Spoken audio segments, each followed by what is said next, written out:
Hi, I'm Billy Keels, the host of the Going Long podcast.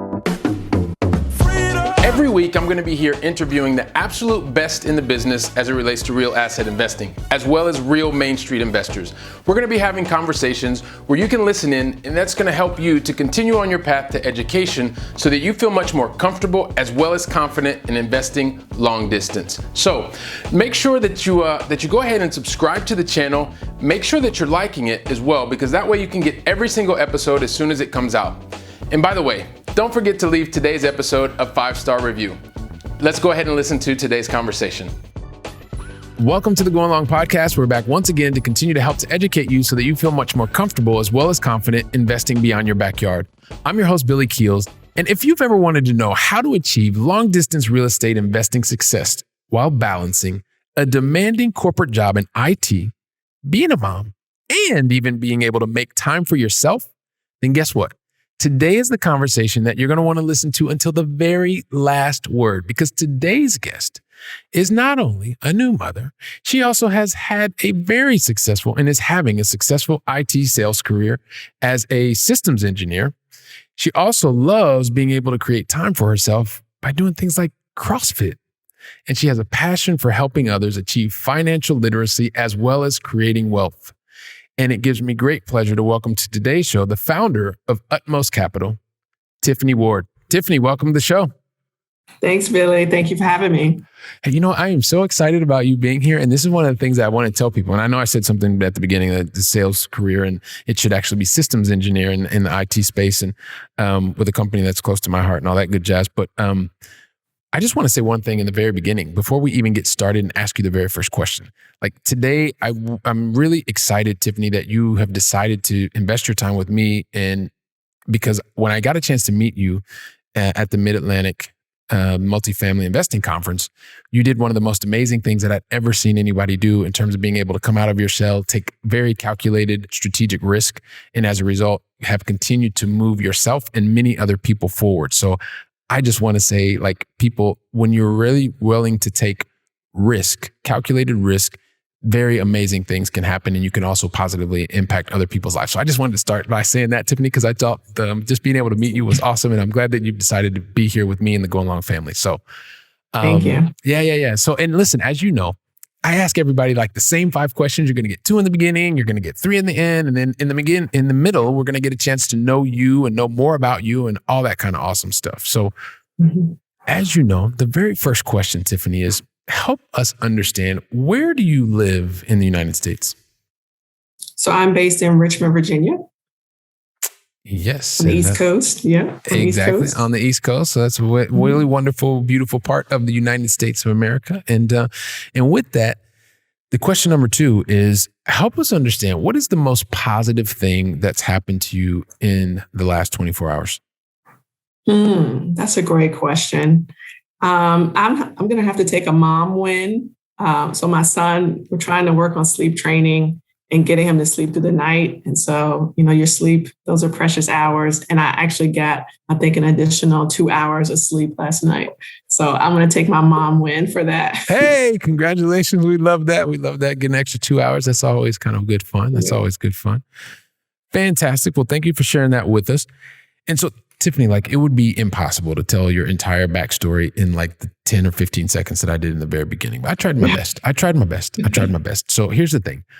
Before we even get started, would love for the Going Long family to get a chance to get to know you better and have you share your story in your own words. So could you just give us a little bit about your backstory? And I'm also going to ask that you highlight maybe some of the different decisions that you've made to get to this point in your investing journey. And then from there, you and I are going to take the conversation forward and see what the future looks like. Sure. So I guess I'll just start off by saying I bought my first house at 23 here in Richmond, Virginia. It was a foreclosure. I did what's called a house hack, where I had my best friend move in with me and help me pay the mortgage. I then, moved around for my job to Northern Virginia, where I rented for a little while. And I kind of always knew I didn't want to be a renter. I liked owning things and being a homeowner. I eventually moved back to Richmond, Virginia, and purchased some additional single family homes at that time. had some challenges with that as far as raising rents and bad inspection reports and like foundation issues, flood insurance, which kind of kills a lot of deals. So I had a quick learning curve with that. I bought a duplex, I want to say 5 years ago, that I then house hacked again. So I lived in the top of the duplex and then someone else lived in the other unit. And then in 2019, I purchased my 10 unit in Greensboro, North Carolina. So some decision points there for me was just trying to generate additional income, trying to grow my wealth. And I don't know, I'm in corporate America and I love my job, but I definitely need a different retirement strategy, right? Because you can only save so much. So I just really wanted to kind of grow my nest egg, and really it was my retirement strategy to grow my portfolio.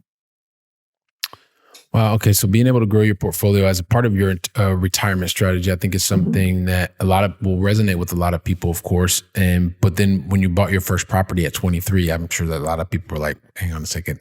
Hang on. I wasn't even thinking about that. I'm now, 40 some odd years old and I'm just buying my first property. So I think there's a lot that we are going to be able to learn from you. And I know that you also have had experience and are having experience in multiple different areas of real estate, right? Because there are many different things to different people. You have a wealth of experience in things like wholesaling, and you have understanding and experience in single family and in multifamily, and in buy and hold. So a lot of different things we'll be able to unpack with your experience, which I'm looking forward to.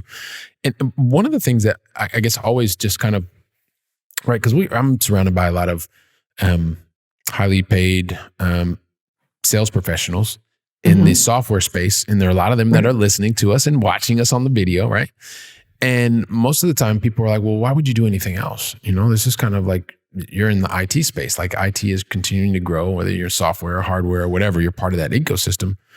And so just the fact that you're in that space, like you're in the IT space and you're thinking of something else for retirement, which seems maybe counterintuitive for a lot of people, because most people would think, well, you're in IT, you don't really have to worry about that. Like, why is it that you're already at this point in your life journey thinking that you may need a different kind of plan when, of course, there are 401ks and IRAs and that should take care of us?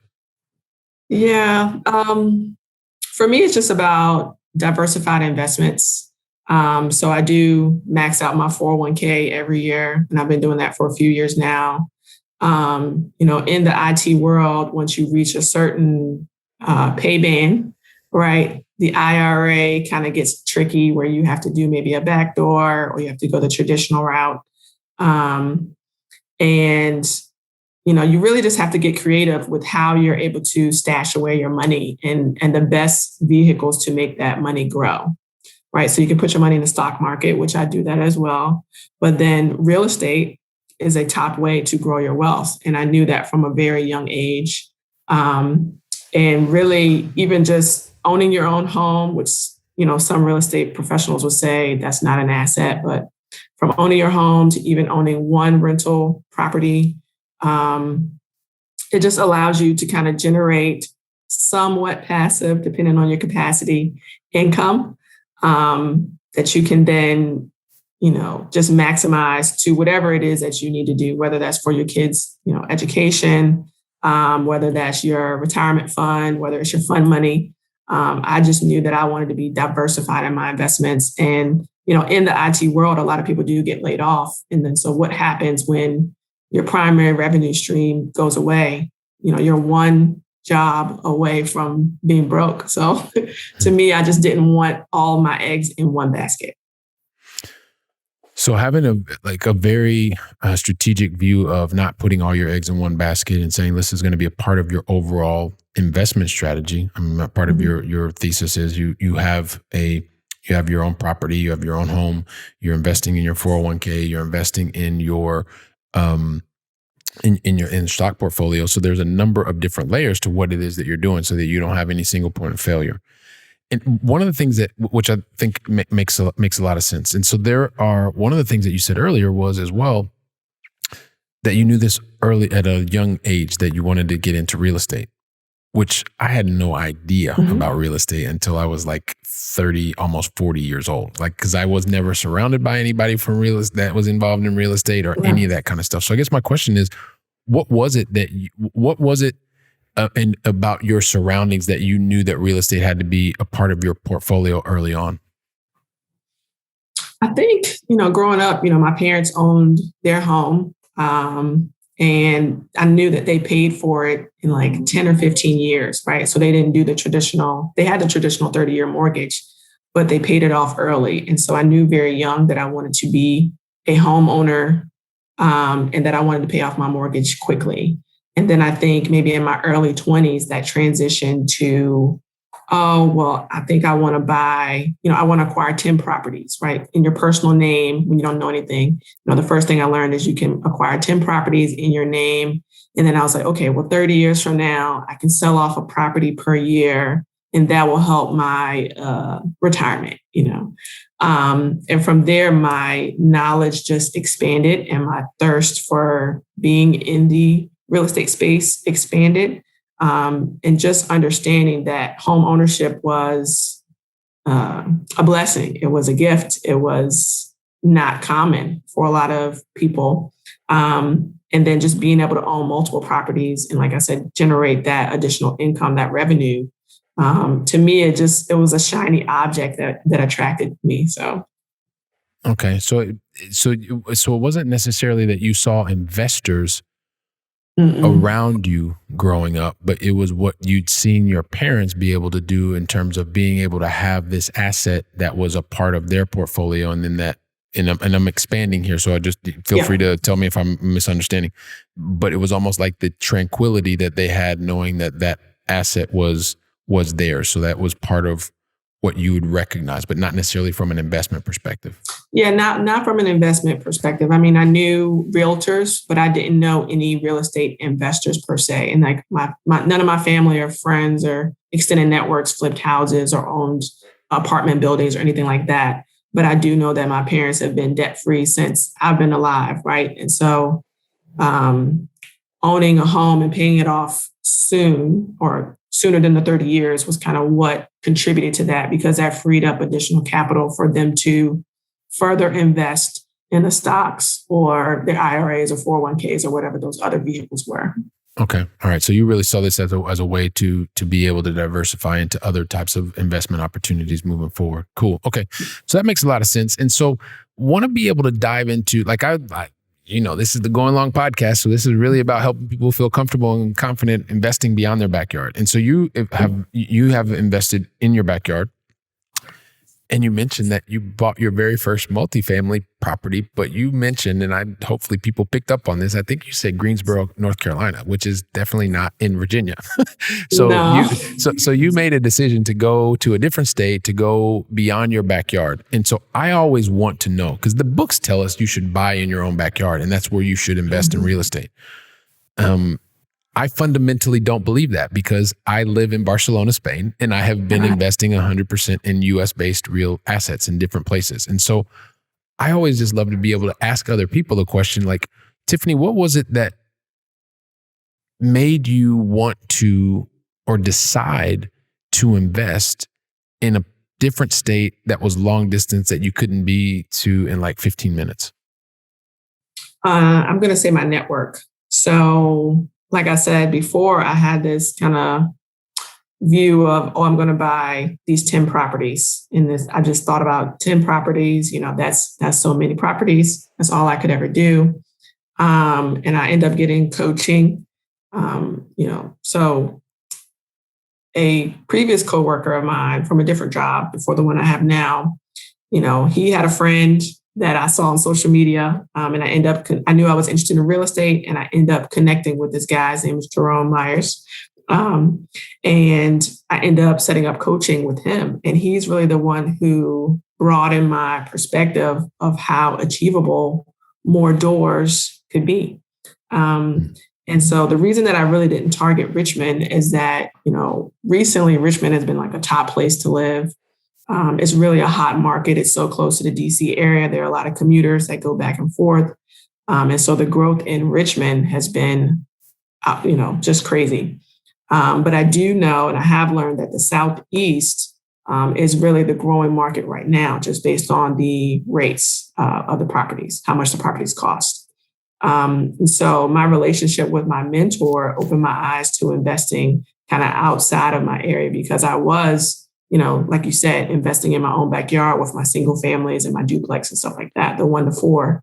But really, he's the one who opened my eyes to the possibility of investing in a different state. And he was the one who kind of helped me develop the network of people that I needed to make the deal happen.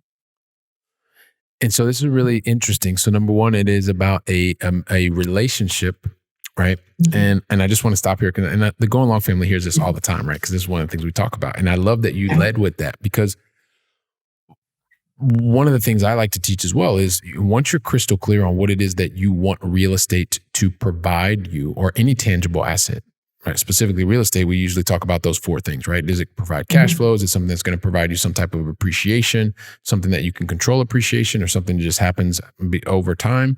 Is it an equity buildup that you're going to get from the property that your residents are paying for? Or do you need some type of tax benefits, right? These are the main type of things that you look for. And then once you figure out what it is that you want to do, then you go to the location that can best provide you that opportunity. Right. And so after that, the most important and the most critical piece of the whole long distance investing, in my opinion, is the team, right? Because once you have a team in place that understands the location where you are and also is aligned with what you want the benefit to be, then it doesn't matter if it's a 10-unit property, a 500-unit property, or a piece of energy equipment. Like, it doesn't really matter, because everything is aligned. You want to make sure that the professionals that you're working with understand the different types of assets, of course, but when you allow yourself to understand through a relationship that can be a member of your team, or can facilitate introductions to other people that can help you, it really broadens your options and your opportunities. And so then you go from just being and I mean just in your backyard, to now you probably would feel comfortable even going in other places, as long as you had a relationship and you had a strong team. I mean, would that be accurate? No, that's definitely accurate. And that's really my focus for the year, right? Is just developing my network, and really reaching out and broadening my scope as far as where I'm willing to invest, right? So I'm in North Carolina, I'm in Virginia, I'm looking out in Ohio and Idaho, and really it's just where I have these connections, and where I'll feel comfortable to move to next. It's all about that community and that network. And so how do you go? So understanding it's about the community and the network, like, how do you go about doing that? Because a lot of people, and I'm thinking other IT professionals that are sitting there and thinking, well, you know what, I really want to do this, and I'm maxed out on my 401k, and I want to do this, but I'm super busy. Like, how do I actually go out and build a network of people that don't live in city, whatever you want to call it? Maybe give us some keys as to how you're actually going out and doing that. So how I'm doing it, so at the last conference that I went to, I did a huge call to action where I spoke, and I gave everybody my phone number, and I asked them to reach out to me. So instantly I got about 50 new connections that way. Hashtag ninja trick. So, and go, sorry, that was just for the entire Going Long family. Sorry to break that up, but I had to just say that was because it was brilliant what you did, and in order to be able to connect with new people. But please go ahead. I think, we're in a great time right now too, as well as that, the internet is your friend. We've all been at home for like the last year and a half or so, but really leveraging, your social media, such as LinkedIn or Facebook, and even things like Meetup. I'm able to connect with so many people across the US and even outside of the US, just over the internet, over Zoom and Skype and things like that. And it's just like, I can't harp on it enough, just finding your tribe, finding your group of people, and really just searching for those people on social media. So maybe that's looking up the hashtag real estate investor, or, Richmond, Virginia flips, or whatever the hashtag might be. I think you can leverage that to find people who are in your network and who are doing similar things. And then it does take some work, right? It does take some effort. I definitely, set aside time every week to try to comment on people's posts, on LinkedIn or social media. I definitely hit up people in their DMs or text them if I have their phone number. A lot of people are so mobile and busy that, text and social media is the best way to reach them. So I'm heavily usually using those platforms. So that's very cool, and that you are able to be able to devise that strategy, that you've given us something that's really, really practical. I mean, you've given us your ninja trick and basically asking for people to text you, and then you picked up 50 new contacts, right? I was one of those people that texted you. And so we've been able to build this relationship, and now you're here sharing your story with so many other people through the Going Long family, right? And so when you are able to understand and take very calculated strategic risks, there is a potential very large reward. And the reward for you is that you are now able to go out and to be able to positively impact at least those 50 other lives of people that you that took the time to respond to your call to action. But if you wouldn't have taken that action, it would have never happened, right? And so that's the beautiful part about what you're sharing in your story. And so maybe coming back also to Tiffany, because one of the things, as you had gone primarily single family residences, right, that were in the Richmond area, and then you went directly to a 10 unit. Like you just kind of went by 10, the amount of amount of knowledge and understanding you had, and which maybe seemed counterintuitive, because that would have made more sense doing that in your backyard. But you actually did the easy stuff, quote unquote, in your backyard. And then when you add and increased the doors, increased the scale, you decided to go long. So I know you mentioned a bit earlier was mentoring and things like that, but like, where did you actually find the mental fortitude to actually make that 10x jump beyond your backyard? Yeah, I think so. Virginia and North Carolina are very close. So I think actually being able to go and visit the property kind of helped me out. I know a lot of people, like you, probably couldn't just fly over to Virginia on a whim and go see a property. But just being able to go down there and meet the property owners, the sellers, to meet the property management team, to meet my partners who would be joint venturing with me, that provided me with a sense of security. And then also, like, I felt like it was a calculated risk. And so the thing that I like about real estate is that a lot of it is tangible. You can't see or touch a stock share, but I can go and stand on the land and go into a unit. And so I felt like it was a good investment. I do very well saving from my check every month. And so I knew that it was unlikely that I would lose all of my money unless we really screwed it up really badly and Mother Nature just like killed everything and everything failed. I knew it was a low possibility of me losing all of my money. So I felt confident in that as well, that there was this tangible thing that I could own and touch and feel and see. And so that gave me the confidence as well. And then just all of the education that I was doing. So countless hours of podcasts, going to meetups, just talking to people. I definitely ran it by a couple of people just to see if they kind of would vet the deal for me as well. So just that second set of eyes and looking at the deal, those were all factors in helping me make the decision. And so being able to have these different factors that help with you to make the decision at the end of the day, it sounds to me like you went through a process, like, or did you, like the very first time you just got in your car and you drove a couple hours to North Carolina and you decided, oh, I'm gonna buy this. Did it happen that way? You just no, definitely not that way. Perfect. So it didn't happen that way, which is, and this is, I guess, the mindset piece when we're talking about long distance investing. Although you say it's maybe pretty easy, there is, because North Carolina and Virginia are relatively close states, but there's this whole process that you have to go through, right? Because eventually, like in the beginning, you still had to find out where the specific relationships were, and you probably did a couple of phone calls and you did some Zoom calls, and then afterwards you kind of progressed through that relationship. Just like if I were sitting in Barcelona and I found out about Greensboro, I'd probably gonna make a call and do some Zoom and do looking up information on Google and seeing if it all matches out, and I'm gonna do my underwriting, and then eventually, when it makes sense, like any good relationship, you're going to continue to invest more time and energy and economics, currency, and things like that. And you're going to move and you're going to see the place if you have an opportunity. Like I've done, that's what I do. I bought a mobile home park, but it started online and then it went to phone calls and this and that. And then, but eventually I had to get on a plane because the investment was large enough that I said, you know what, these are relationships that I really want to build. I want to see the place. I want to do. So it's really very similar, and it's always going to be about how serious are you about deepening a particular relationship, and whether that is 5 hours away by a car ride or 5 hour plane ride, or sometimes it could take 5 days to get wherever. But I love that you are sharing that story with us as well, just to help us understand about being able to, even though it's 10 times the number of doors, it can still, there's a pretty simple process to go through. So one of the things, and I don't really talk about this a lot, but you mentioned it in the beginning, and I'm just curious kind of how it has helped you initially get started, and also the importance of the role that it plays. And because I dealt with this, I struggled with this before, but if you think about the different communities that you're a part of or things that you're doing, have any of those communities or things that you're doing required you to actually make a financial commitment? So you're actually paying to be a part of the communities?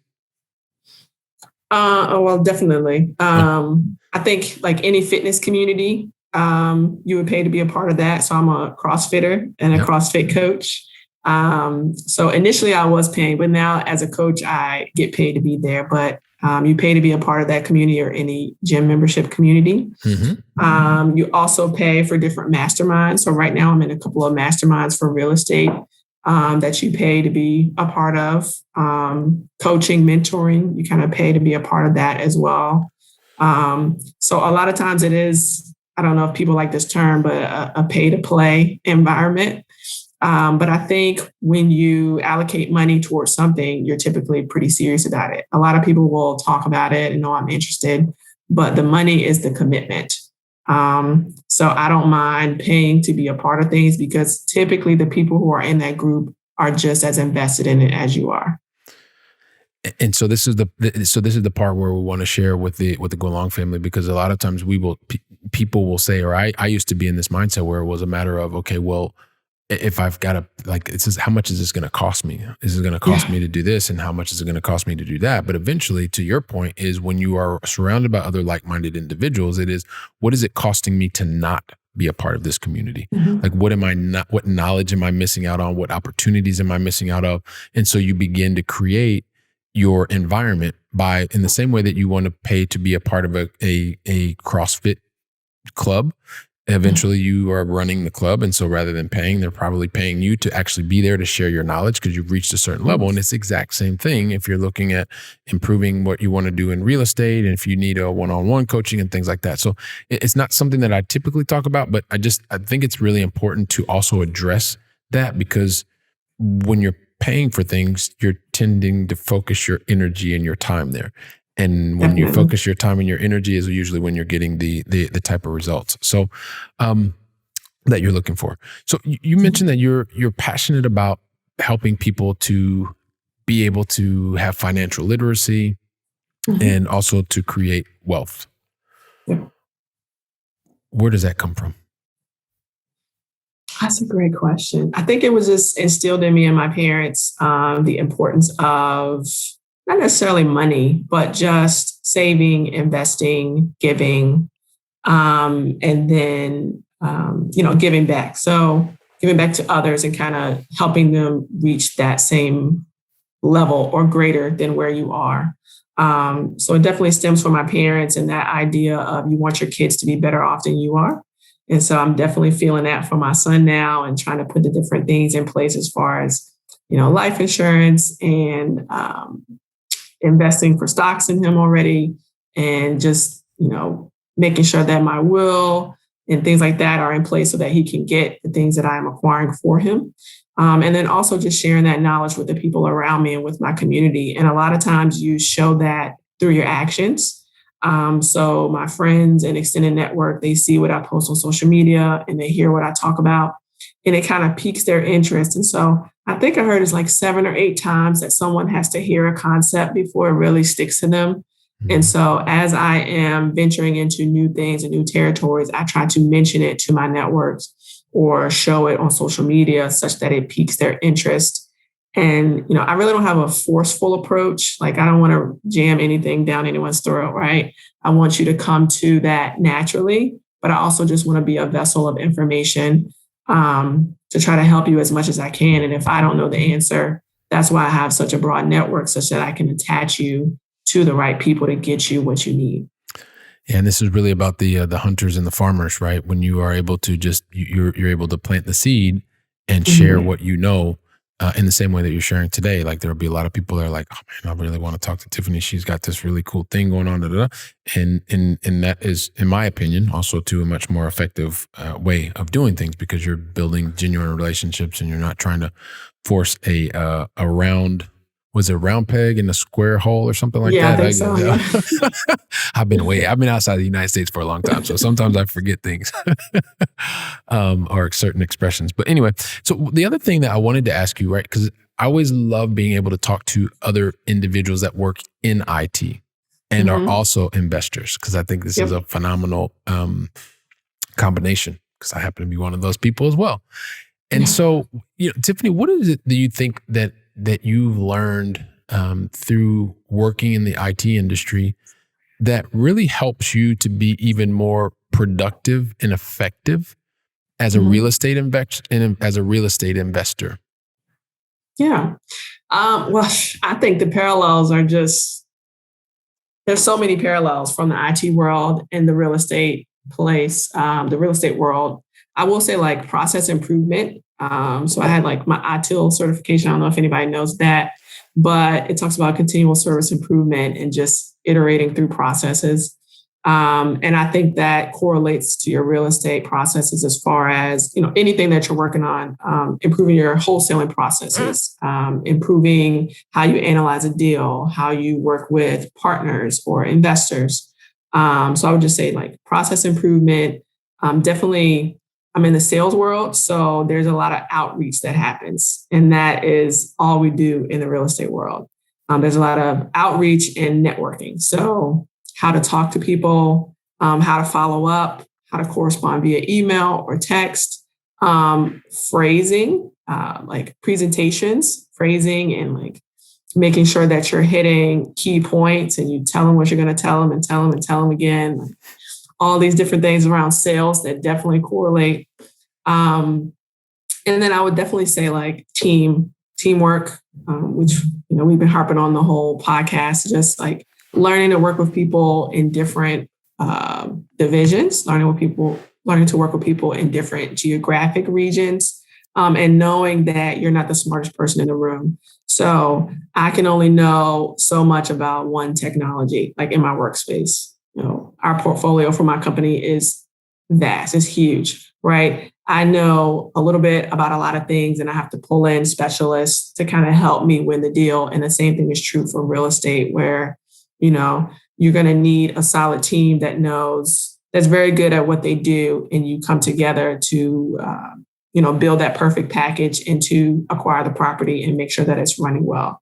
So I would just say, like, corporate America and being in IT, they definitely are interwoven, and it should be an easy transition as long as you learn all the new lingo, right? There's no shortage of acronyms in either space.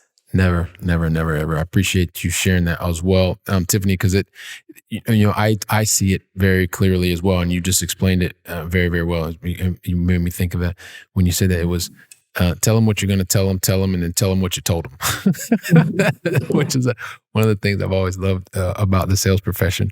But yeah, I mean, there are definitely a lot of similarities between what we're doing in IT and then being able to build that bridge relatively easily to success and translate that into success in the real estate in the real estate space. So listen, here's the thing, Tiffany.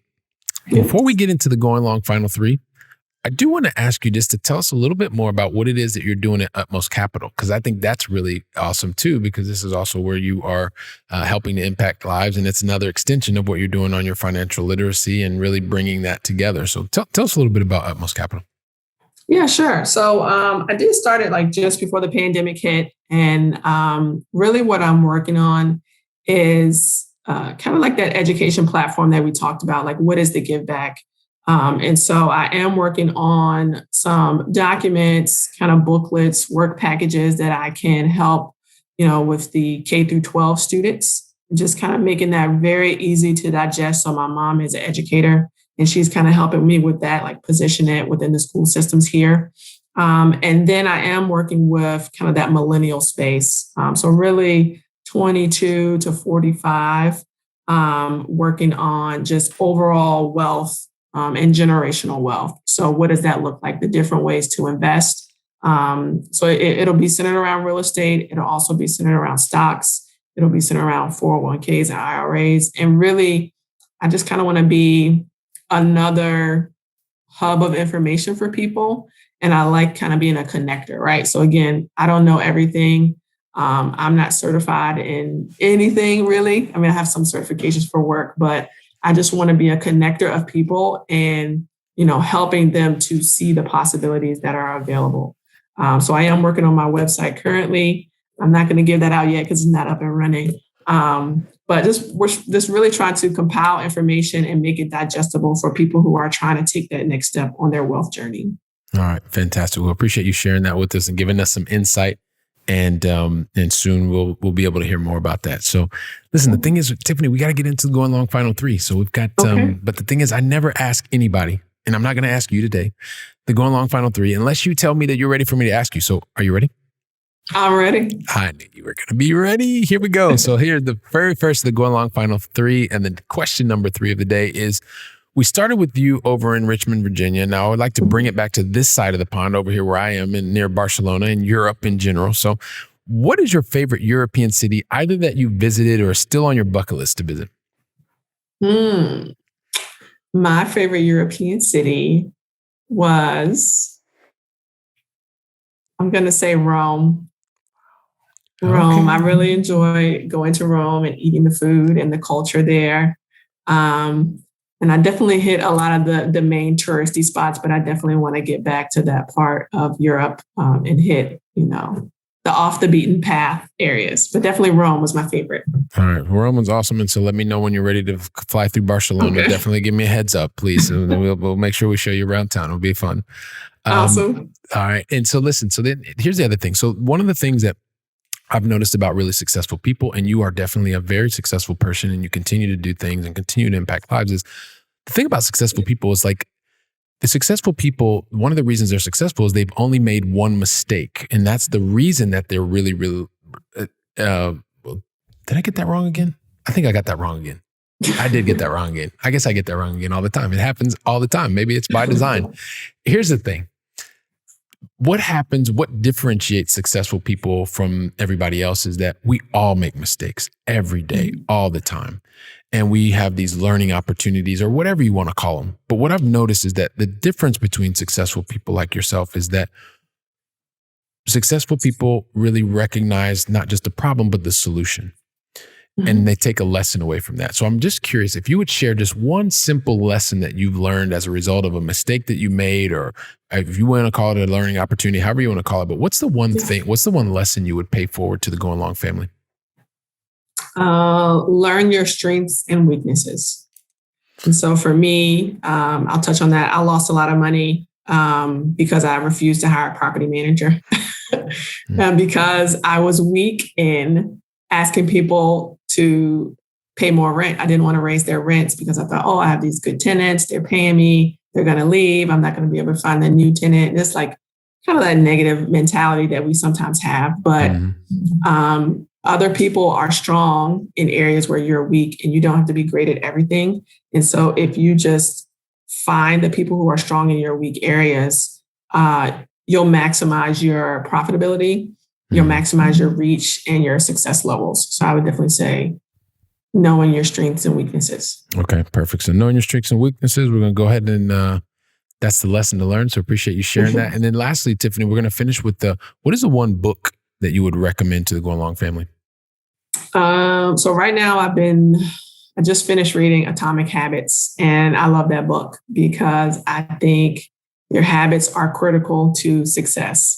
And it's critical to every part of your life, right? Your spiritual life, your professional life, your personal life, your health habits. It all builds upon each other. And so I would definitely recommend that book because it gives you some very practical things to try and ways to either start new habits or to stop bad habits. Love that. So start new habits, stop bad habits, and start with Atomic Habits. So great book as well. Wow, I cannot believe the time has flown by already like this, Tiffany. It's Yes. just amazing. And so I'm just thinking back to when you had the call to action and you had 50 new numbers show up in your telephone, and mine was one of those 50 numbers because I just thought what you did at the Mid Atlantic Multifamily Investing Conference was great, and that was once again hosted by Mr. Jerome Myers. So that was a shout out for him. Yeah. You know, and then I think back to you being 23 years old and you're buying your very first property and you kind of got started there. And then afterwards you did that in your backyard and you went from there and you were starting to get some additional single family residences and you were finding out and things were going well. And then you decided to 10X things and you went to buy your very first multifamily 10 doors in Greensboro. So you went through that path and you got to meet people and you built a network and JV partnerships. And so that worked out really, really well. And you were continuing to build and grow. And now you're even focused on helping other people with financial literacy and continuing to help build other people and creating generational wealth. And you're doing all this while working in a really demanding IT job and a successful mother. So it's like, oh my gosh, you got all this different stuff going on and it's all very positive. And you've just shared your story with us. And oh, by the way, you're a CrossFit instructor. We forgot about that.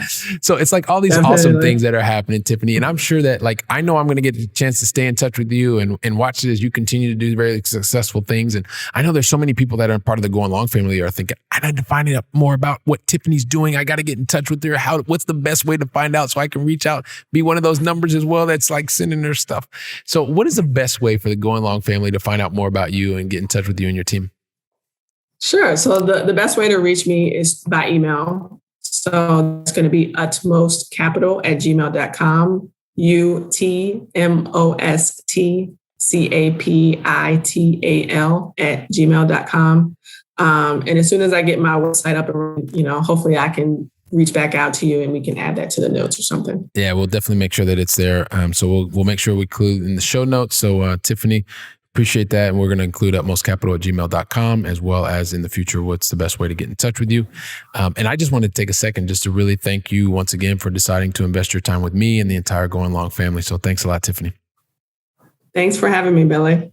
All right. Awesome. And if you give me just probably 30 seconds, I just want to say a couple things to the Going Long family. So Going Long family, listen, Tiffany just left so much knowledge. Like she gave you really actionable items, things that you could do to be able to move yourself forward. She shared her experience around single family, about multifamily, about building teamwork and the importance of that. And so you also have a unique opportunity. Share today's episode with two to three other people, right? And be that person that is making an influence and an impact, positive impact on them. And then you're being able to bring them closer to the Going Long family as well. So we have another great community of like-minded individuals, the stuff that Tiffany was talking about earlier. And you know what? At the same time, if you can just take a couple seconds to leave an honest review of what you thought about today's conversation, let us know what you like. Let us know what you wish you could hear in the next time that Tiffany wants to join us and talk about what's going on in her life. So, it's something I take very seriously. I go through every single review. We're continuing to use your input to make this podcast and video cast even better and more appropriate for you. And, I guess with that said, I'm kind of really looking forward to welcoming you back on the very next conversation. So until then, I want you to go out and make it a great day. And thank you very, very much. Wow. Don't you love hearing from top-notch experts in the field? When I was getting started, I really wish that I would have had access to such experts. And even more, I wish they would have given me like a really simple list of things to follow so that I could have gotten to my goals much faster and been much happier even sooner. So that's why I've created for you the 7 things that you should avoid in order to be successful in long distance investing. And you can pick that up really easily by going to billykeels.com/7 things to avoid. And also, if you liked today's episode, don't forget to leave a 5-star review. I'm looking forward to seeing you on our very next episode, so go out and make it a great day.